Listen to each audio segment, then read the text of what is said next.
Welcome to the deep dive. We're jumping into a really challenging set of sources today. They center on a question every leader probably needs to wrestle with at some point. Hmm. Whether you're leading a small team, a church, maybe even a global company, what if the real measure of your success wasn't about the stuff you built? Right. Not the immediate things you see. Exactly. But rather, the leaders you actually successfully left behind. That's the paradox, isn't it? Yeah. And it's right at the heart of what we're unpacking today. That Mhm. we're looking at sources that dig into this crucial shift, moving from being that pioneer founder, the planter, The one whose effort adds things, one by one. yeah, purely additive, to becoming someone who empowers others intentionally, Mhm. the multiplier, someone who reproduces leaders. And the material we looked at makes it pretty clear this isn't just like a nice idea for the future. No, it's urgent. The way things change so fast today. Well, depending on just one charismatic leader, it's just not sustainable, is it? Not at all. And we're so used to measuring success by, the easy metrics, Mhm. attendance numbers. Budgets going up, Yeah. shiny new buildings, maybe just personal recognition. But those are monuments, really. Our sources argue pretty strongly that the lasting legacy, the kind of movement that actually outlives the founder, that's measured differently. It's measured by multiplication.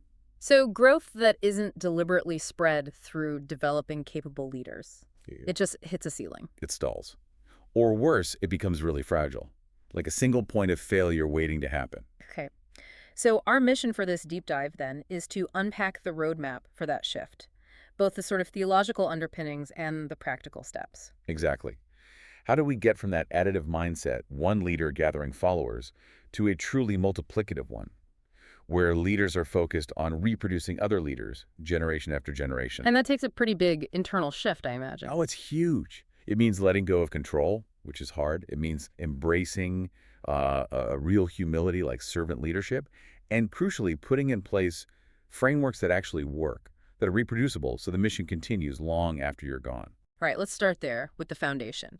Because this isn't just about smart org charts, is it? The sources treat this idea of leadership succession as deeply theological. They frame it as deliberately passing the mantle. Yeah, that phrase, passing the mantle, is key. It's symbolic.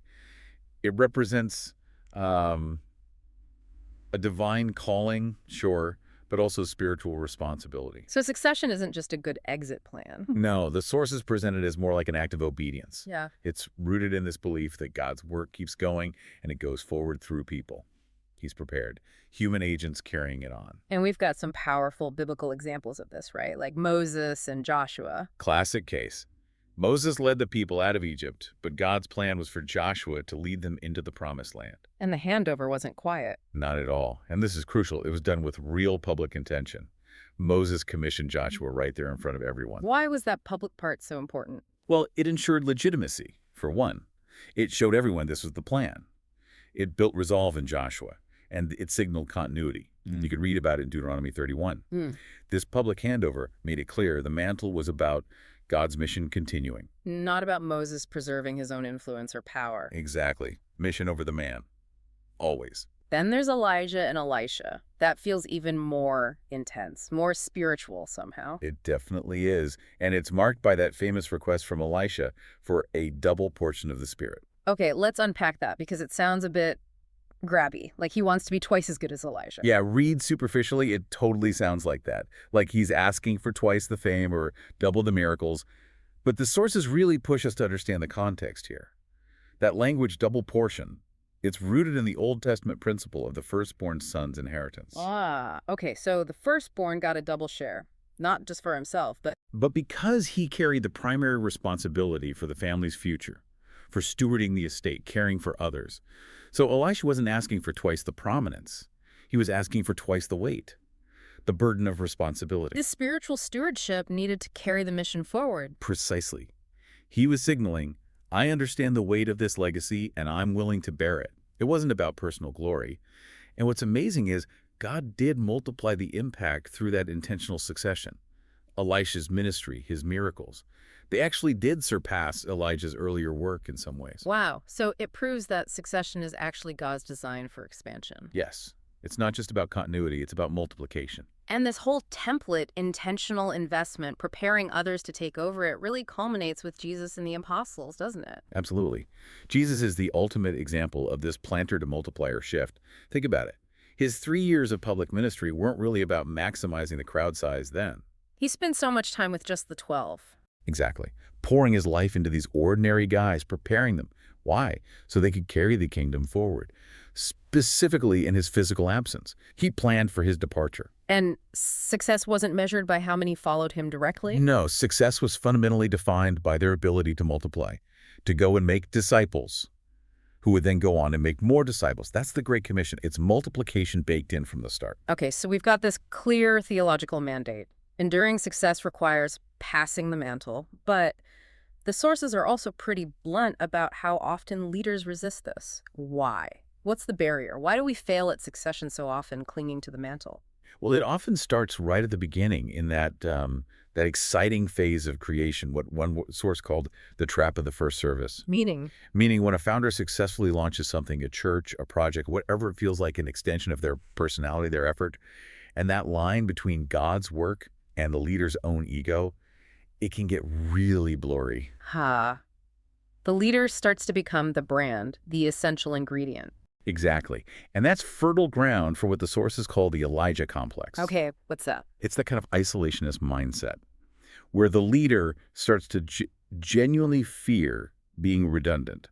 They start to believe, maybe subconsciously, maybe consciously, that the whole mission will just collapse without their constant daily presence. Remember when Elijah fled and said, I, even I only, am left? Yeah, that sense of indispensability. Right. And that fear, even if it starts from a place of genuine devotion, it tends to calcify. That initial pioneering energy turns into a system of dependency. Everyone depends on the one leader. And that fear basically forces the leader into what you call the Lone Ranger model, building a monument to their own efforts rather than a movement. Yes. And that monument, it looks impressive, maybe, but it's fundamentally unstable. The sources highlight 3 big risks. Okay. First, bottlenecked vision. The growth, the potential, it's all limited by that one person's capacity, their energy, their ideas. If they get tired or sick or just run out of steam. The whole thing grinds to a halt. Right. Second, spiritual fragility. Reliance subtly shifts. People start trusting the human leader, their authority, their charisma, more than they trust God's sustaining power. So if that leader stumbles or fails or leaves, The foundation feels like it's crumbling for everyone. it shakes the whole ministry. And the third risk you mentioned earlier, Burnout. It seems inevitable if one person is trying to hold it all together. it's practically guaranteed. Unsustainability is baked in. A system relying on one hero figure is just incredibly vulnerable. Exhaustion, moral failure, retirement. It doesn't matter the cause, it leaves this massive, damaging vacuum when they're gone. So what's the antidote then? It's a fundamental paradigm shift. The leader has to move from doing all the key work to empowering others, equipping others to own and execute the work. And that means, well, it means building reproducible frameworks so others can step up. Right. This shift from being the main player to being the coach, it requires something that feels a bit counterintuitive, doesn't it? Like, you have to cultivate redundancy. Exactly. You have to intentionally make yourself slightly less essential for the sake of expansion. And to make that happen, yeah, multipliers need clear, repeatable systems. And the most sort of actionable framework the sources lay out is called Model Assist Watch Leave, or MAWL. MAWL. Okay. MAWL is designed specifically to provide a pathway out of that micromanagement trap, out of dependency. It helps ensure that the training you give someone is systematic, it's intentional, and it actually moves the emerging leader towards real ownership. Okay, let's break that down. M model. Right. Model. The multiplier does the task first. They let the person they're training watch how it's done. Importantly, this includes letting them see how you navigate challenges, how you handle mistakes openly. It's not about pretending to be perfect. Okay, makes sense. Then A, assist. Assist. Now, you work alongside the emerging leader. You're there providing hands-on coaching, maybe some correction, but in a safe, shared space. The goal is helping them build confidence with support. Got it. W, watch. This sounds like where it gets tricky. Watch. Yeah, this is often where the tension really hits. Yeah. The leader has to consciously step back. You observe how they're doing, you provide feedback, absolutely, but you have to resist that powerful urge to jump back in and take over, especially if they wobble a bit. Oof. That requires trust. Huge trust. And it's critical for building their confidence and their independence. And finally, L, leave. Leave. This is the ultimate goal. You release the successor fully to operate independently in that task or role, and this is key. The multiplier steps out of the direct chain of command for that specific thing. They truly hand it over. Okay, MAWL. Model, assist, watch, leave.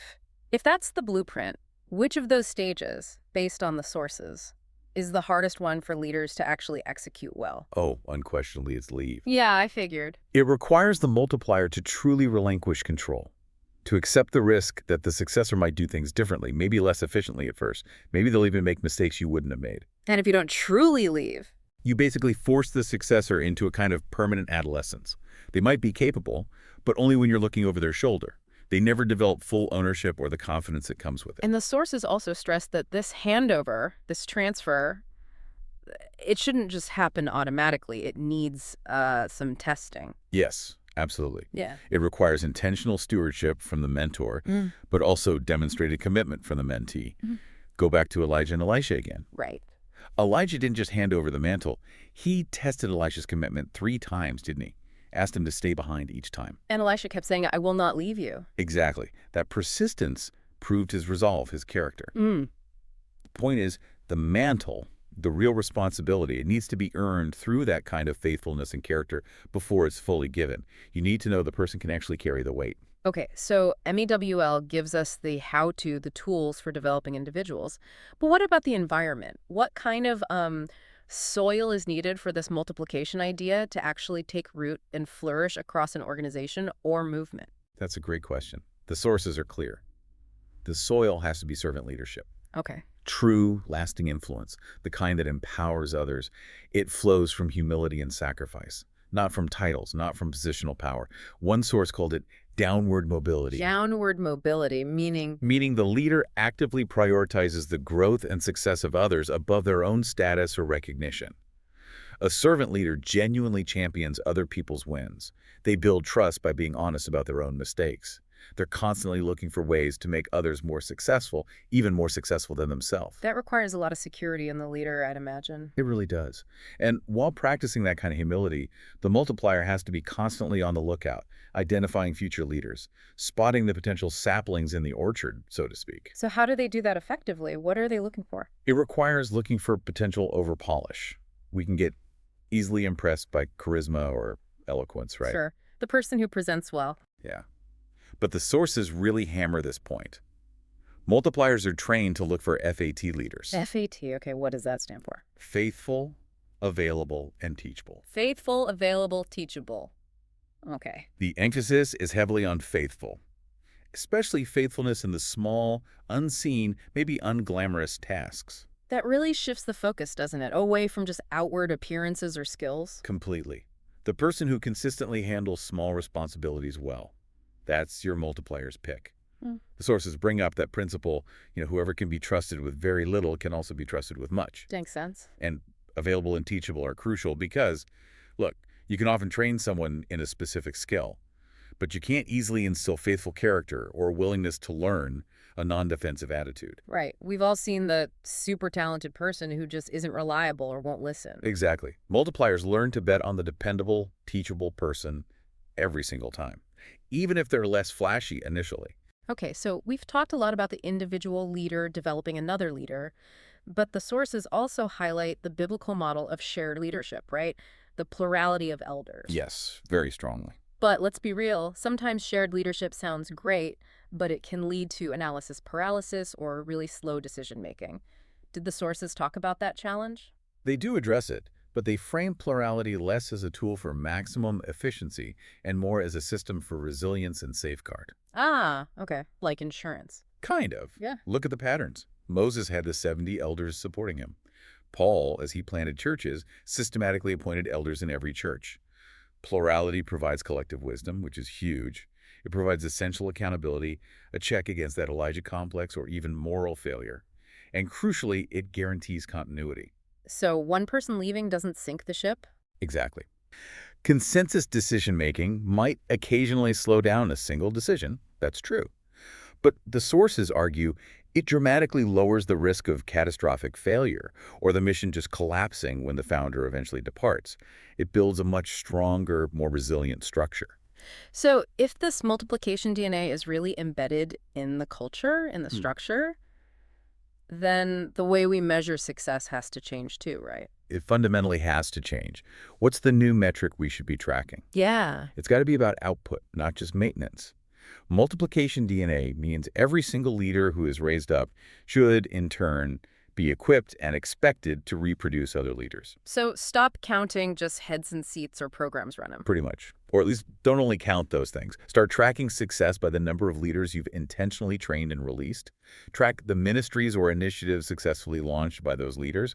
Track the depth of community impact they're having. That's the real difference between just adding followers and actually achieving exponential generational influence. That's it, exactly. Addition versus multiplication. Hashtag outro. Wow. Okay, this has been a really critical deep dive, I think. We've gone from the sort of why, the theological mandate for succession, through the why not those dangerous traps of centralized control. The monuments. Yeah, the monuments, and then into the how those practical frameworks like MA Everywell and the FAT criteria for finding and raising up multipliers. And the central idea that keeps coming back is that the highest form of stewardship, maybe, is successfully passing the mantle, letting go. We have to move beyond just thinking about our temporary influence, our current impact, and start building for a lasting legacy. Which brings us right back to that paradox we started with, the paradox of truly godly or effective leadership, Yeah. is that the most powerful, lasting legacy often really emerges only when the original planter's direct presence starts to fade. When they make themselves redundant in a way. Yeah. Yes. That willingness to release control, to embrace that redundancy for the sake of the mission. That's probably the truest expression of faith.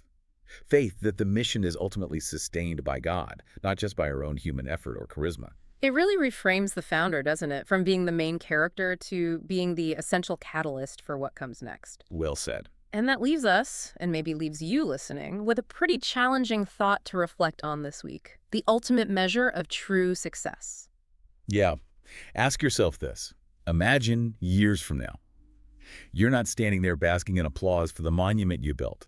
Instead, you're standing before this thriving, vibrant community of The leaders. leaders you helped raise up. Exactly. And they testify, one after another, I am here doing this work because someone believed in me way back when, someone equipped me, and crucially, someone released me to carry this forward. Wow. The future of the movement, whatever that movement means for you, in your context, it really depends entirely on that choice, doesn't it? Are you going to grip the mantle tightly for your own control, your own legacy? Or are you going to courageously, faithfully, entrust it to those who can carry the mission far beyond your own lifetime?